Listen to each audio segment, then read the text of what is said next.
Welcome to Newshour. The US and Iran have held a fresh round of indirect nuclear talks in Rome, with mediators from Oman facilitating exchanges between the two sides. Well, the 4-hour meeting focused on Tehran's enriched uranium stockpile and long-term guarantees on any potential deal. Washington is pressing for the removal or destruction of Iran's highly enriched uranium, with proposals for it to be transferred to a third country, such as Russia. Iran has rejected this, insisting the material must remain under its control. Well, Tehran is also seeking assurances that any agreement will not be abandoned again by a future US administration. Among the options discussed are financial penalties for non-compliance and potential Russian involvement as a guarantor. Now, European powers were notably absent from the discussions, raising concerns about a lack of continuity with the original 2015 nuclear agreement. Despite ongoing differences, both sides described the outcome as constructive. Technical level negotiations are set to continue in Oman on April the 26th, where details around sanctions relief and nuclear limits are expected to be discussed. The process remains fragile, but the continuation of dialogue signals a potential opening in the long-stalled diplomacy. Iran Foreign Minister Abbas Araghchi called talks in Rome on Saturday on a potential nuclear deal with the U.S. useful. In an interview afterward, he said the negotiations were held in a constructive atmosphere and are moving forward. The two sides agreed to task experts to start drawing up a framework for a possible agreement, after a second round of discussions following President Donald Trump's threat of military action. Araghchi negotiated for almost 4 hours with Trump's Middle East envoy Steve Witkoff through an Omani official who shuttled messages between them. It was their second indirect meeting in a week. Araghchi said the top negotiators would meet again in Oman next Saturday to review the experts' work and assess how closely it aligns with the principles of a potential agreement. Omani Foreign Minister Badr al-Busadi said the talks are gaining momentum and that, quote, now even the unlikely is possible. Trump, who abandoned a 2015 nuclear pact between Tehran and world powers during his first term in 2018, has threatened to attack Iran unless it reaches a new deal swiftly that would prevent it from developing a nuclear weapon. Iran says its nuclear program is peaceful and it is willing to discuss limited curbs to its atomic work in return for lifting international sanctions. An official with the Trump administration said the U.S. and Iran made very good progress in the talks. And now today I have 3 guests joining us from Tehran. Is our correspondent Touraj Shirililo with insights from inside Iran. In Nashville, Tennessee, we'll hear from Steve Gill, a US political analyst tracking the Trump administration's strategy. And bringing a broader regional perspective, Lamis Shadid, a respected geopolitical analyst, will join us to assess the wider implications. But first, let's head to Tehran and speak to our correspondent, Touraj Shirililo. Touraj, always good to see you. Let's get into this then. How is the Iranian leadership framing these Rome talks to its domestic audience? Thank you for having me. It's not only the Rome talks, but the whole idea of getting into negotiation with the United States. The fact is that the wall of mistrust between Iran and the United States is very high. And these talks could only have started a little crack in this long wall. To sell the idea is just, as you called it, to frame it for the public opinion. Iran, first of all, said that because of this lack of trust or mistrust between the two nations, between the two governments, Iran does not want to enter into direct negotiations. And that if it sees any confidence or any determination on the US side, perhaps in future these talks could lead into direct talks. Now, we know that these talks are mediated by Omani foreign minister. So this was the first one. Iran called the indirect talks and said that it will not get in touch with any direct negotiation with this side. So this was a winning card for Iran. Number two, Iran said that these talks, the first, second, and would be the third one back in Oman next Saturday, have so far showed have been so far useful, positive, and constructive.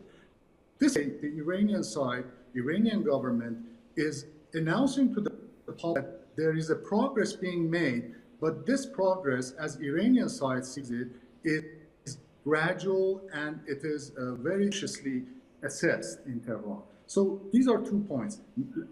First of all, mistrust. Number two, a gradual improvement in the talks moving ahead. Well, Iran says that, says that it is entered into these talks just to avoid any war and show its seriousness that it does not want a conflict in the region, but again, saying that while it does not welcome any let's say, war in the region, it is ready to defend its rights. So these are basically the 3 areas that Iranian government is announcing to the public and in a way framing and showing the public that why it entered in these talks, while for a long time it has declined to do so. So some positivity, some progress there, Touraj, but break it down for us. Where are the red lines as far as Tehran is concerned, especially regarding the uranium stockpiles? I have seen the Western media that there could be an agreement, possible agreement, laws in 2015 that the stockpiles of Iran's enriched could be shifted or depoted in a third country. But so far in Iran, there has been no reference, no mention that it has been discussed in. Well, Iran, I think, is, let's see how it started. Iran had an enrichment for energy production. But after Mr. Trump left the JCPOA clear deal back in the deal was reached in 2015, but Mr. Trump quit the deal in 2018. Iran also said that I'm no longer committed to this deal and started stockpiling and enriching uranium to higher grades. Now from 3.67 to something like above 60%. I think Iran will continue to keep this stockpile of highly enriched uranium as a bargaining chip in the negotiations. Now that talks have started, they will move incrementally, step by step. And if Iran sees that 1 or 2 sanctions unilaterally imposed U.S. sanctions on the program, on the country as a whole, is being, it will start giving or bargaining over these stockpiles. So Iran so far will use this stockpile of highly enriched uranium only as a bargaining chip, because Iran has said that it doesn't use it as a weapon-grade uranium, does not want its peaceful nuclear program to be affected for aspects like that. So I think Iran was smart doing this, and as soon as U.S. left the deal, Iran started to enriching uranium beyond the deal, because there was no longer any deal, so that in future, if any talks like this, the ongoing talks happen, Iran will be able to use it just as a leverage in the talks. Now, Touraj, these are obviously delicate, difficult talks. We've had issues before, perceived failures in the past. Is there public confidence in Iran, in the government's ability to secure a lasting deal, do you think? The failures, I think, on both sides. These meetings, these talks on Iran's nuclear program started in 2003 and moved forward. It started with European Troika. There was Britain, Germany, and France. And then, as soon as the side or the European side noticed that the agreements they reached with Tehran does not work, they include us into the negotiations in another framework, EU 3+3. The US, Russia, and China were added. Of course, EU 3+3 were also called P5, Permanent 5+1, and they reached the 15 agreement, JCPOA, Joint Comprehensive of Action. So, and it was the US side which left it. So I can say that this failure was not on the Iranian side, first of all. Iran took advantage of this failure of US withdrawal and entered a new phase. Iran says that in its view, JCPOA is dead, and perhaps a JCPOA 2 is needed. Well, at the same time, when back in 2015, there were opponents and supporters of JCPOA, and it seems that even now, for the ongoing talks between Iran and US, there are regularly opponents and supporters.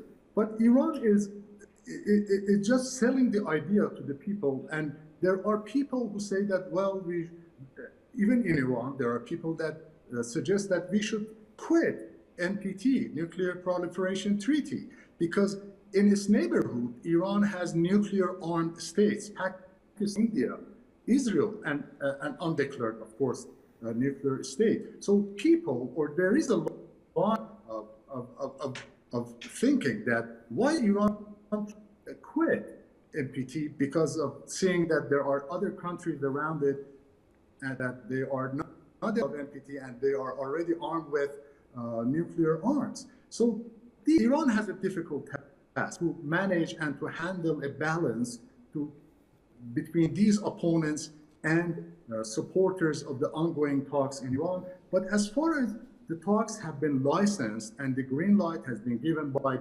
Iran's leader, Ayatollah Khamenei, so far it seems that because of his high-ranking position and because he has the final say, even the opponents have agreed that the talks will continue, and if it comes to any obstacles, perhaps in future or in near future, they will start raise concerns and objections again. Okay, very interesting indeed, and I'm sure you'll keep us updated on progress from Tehran. Touraj, thank you very much indeed, as always, for joining us. Thank you. Let's bring in Steve Gill now and go across to the United States. Mr. Gill, always nice to see you. Thank you very much again for joining us on NewsHour. I think many people will understand, will support this strategy of moving Iran's uranium abroad. But is Russia really a credible partner to work with on this?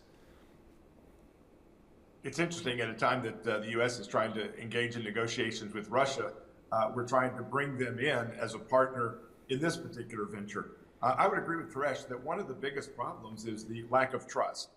As he points out, the Iranians don't trust the U.S., the Iranian people don't trust the U.S., but also the Americans don't trust Iran because while they have allowed some inspections of their nuclear development in the past, they only let the inspectors see what they want them to see.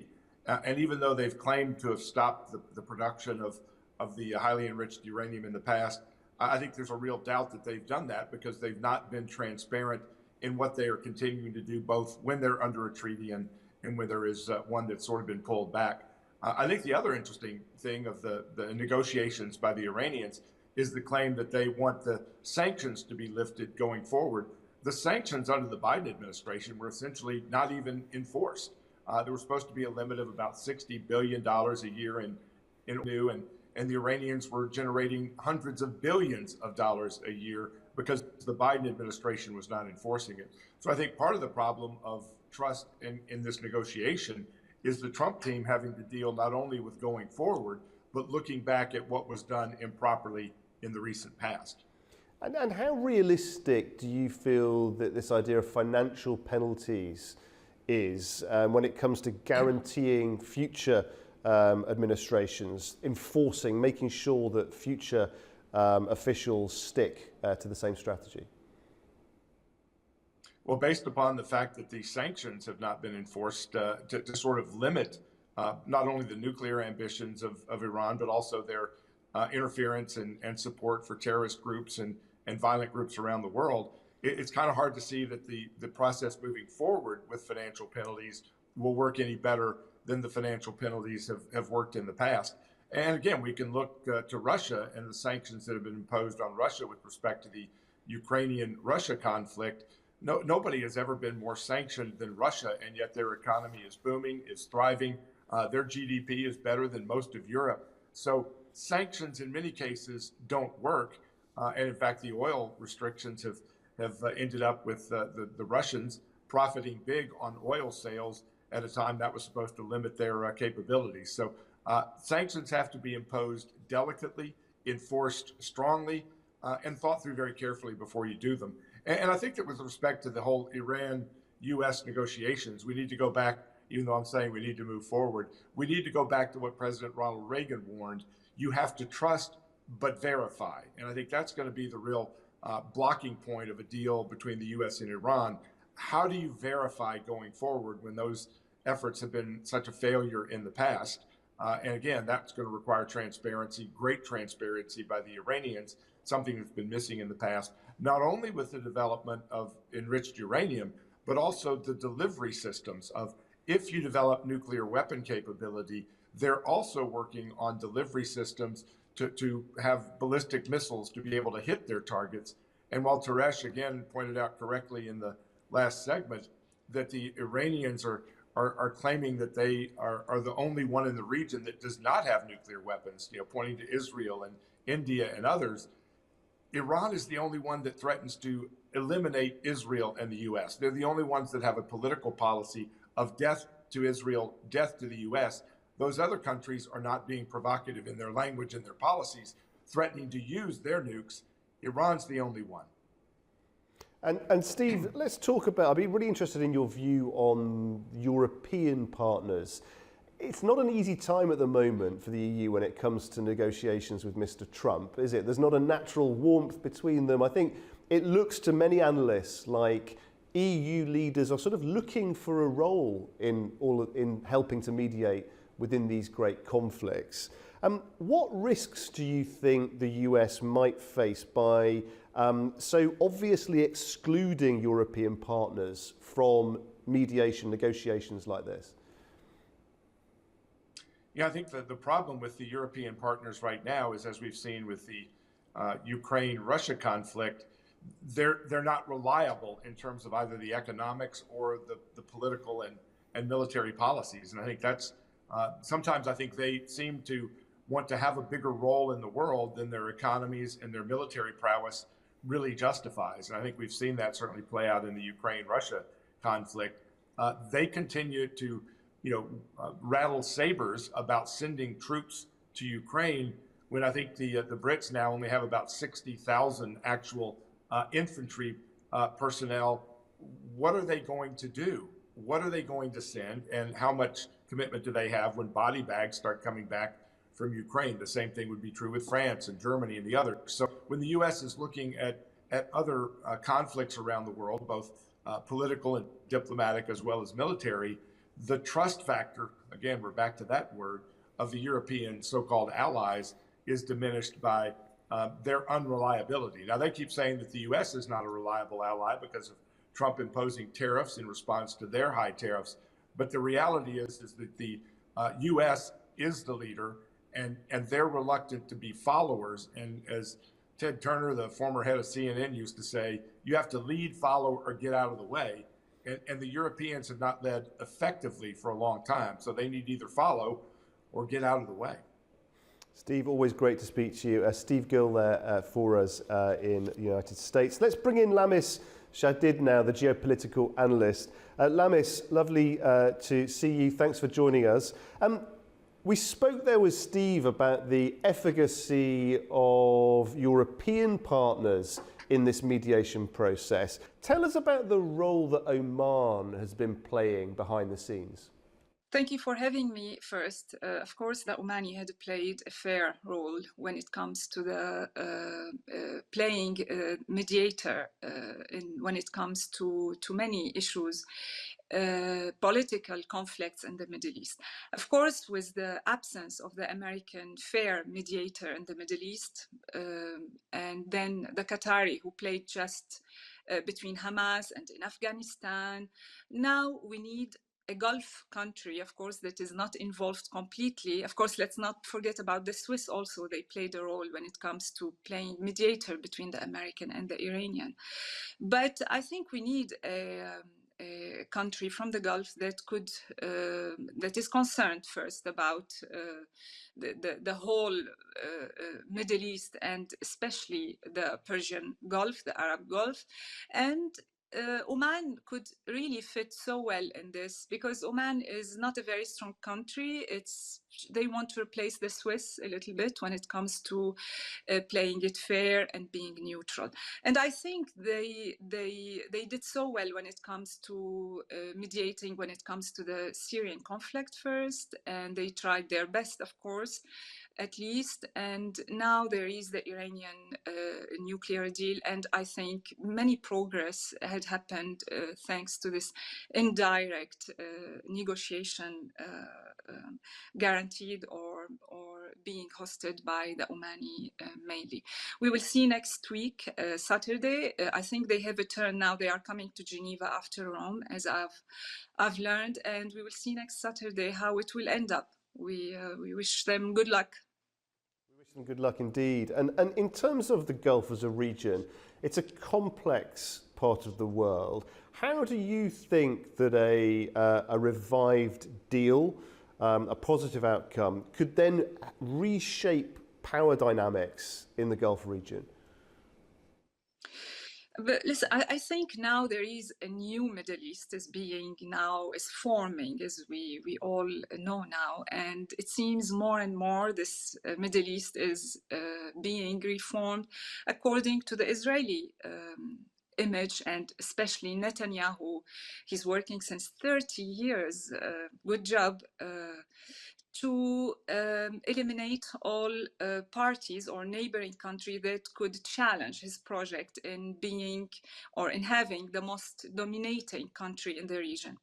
Now there is the Iran, the last headstone, I think, and I think his main target was from the beginning.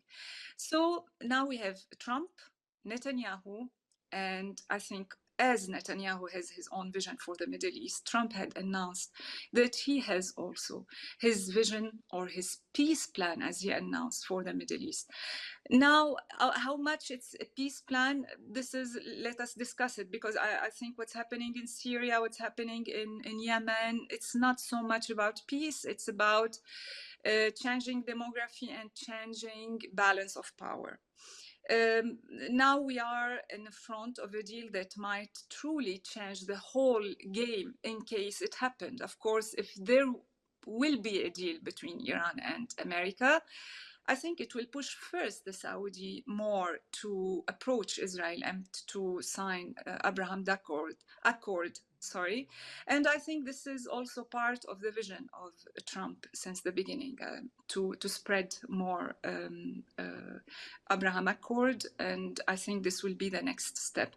Now, it will, of course, help in resolving other issues in the Middle East, but I mean, is this going to be possible? Is this scenario, are we very optimistic? Maybe, because I think Trump now is under the Israeli lobby first, he's under the deep state pressure, those people who wants really war all the time.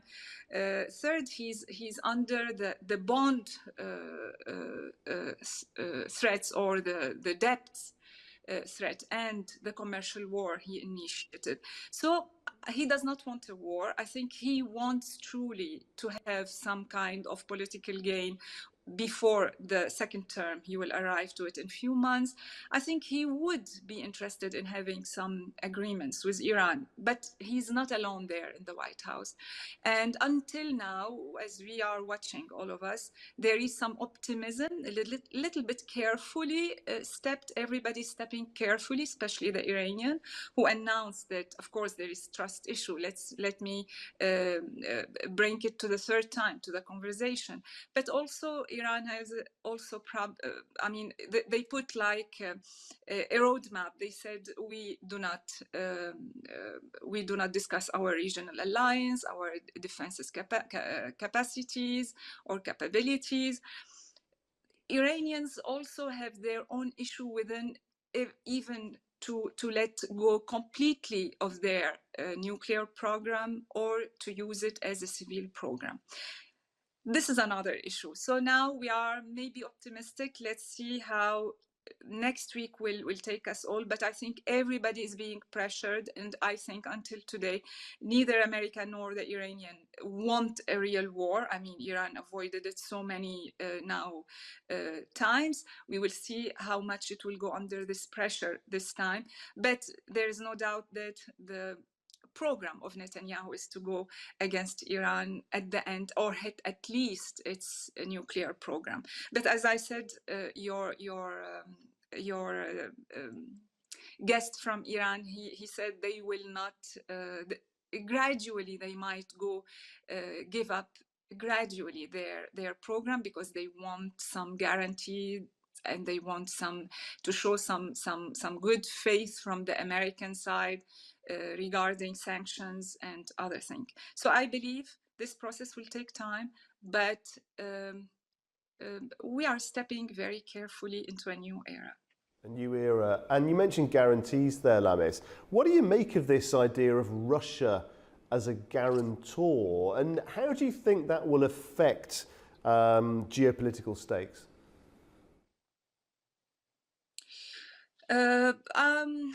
I'm watching recently, like all of us. I think Russia had started to approach the United States vision of the New World Order, if we allow ourselves to say at this stage. And this happened already in Ukraine. Of course, many parties will profit of the continuous war in Ukraine, but I think things have been a little bit cleared up when it comes to Ukraine. When it comes to Syria, also, I believe Russia has cooperated more with the American vision for a new Middle East. And I think this will continue when it comes to Iran. For the Russian interest in the whole region and for the whole Middle East, I think neither China nor Russia are interested of having Iran as a nuclear power, a neighboring country. But I think there have been established trust between Iran and Russia recently, and this showed itself clearly during the war in Ukraine. So I think maybe the Iranian might take or accept the Russian to guarantee this deal, maybe more than any other party. And I think this will strengthen the position of Russia in the whole Caucasus area, or even in the Middle East. Again, to be seen. I think we live very, very interesting time. Certainly is. Thank you very much indeed for that very, very interesting analysis. Lamis Jadid there joining us. Thank you very much again for joining us on Newshour. Well, the US-Iran talks in Rome may not have delivered a breakthrough, but the fact they're happening at all signals movement. With technical talks set to continue in Oman, the path to a deal remains open, if fragile. We'll be watching very closely indeed. Thanks for joining us here on Newshour, and from everyone on the team here in Baku, goodbye for now.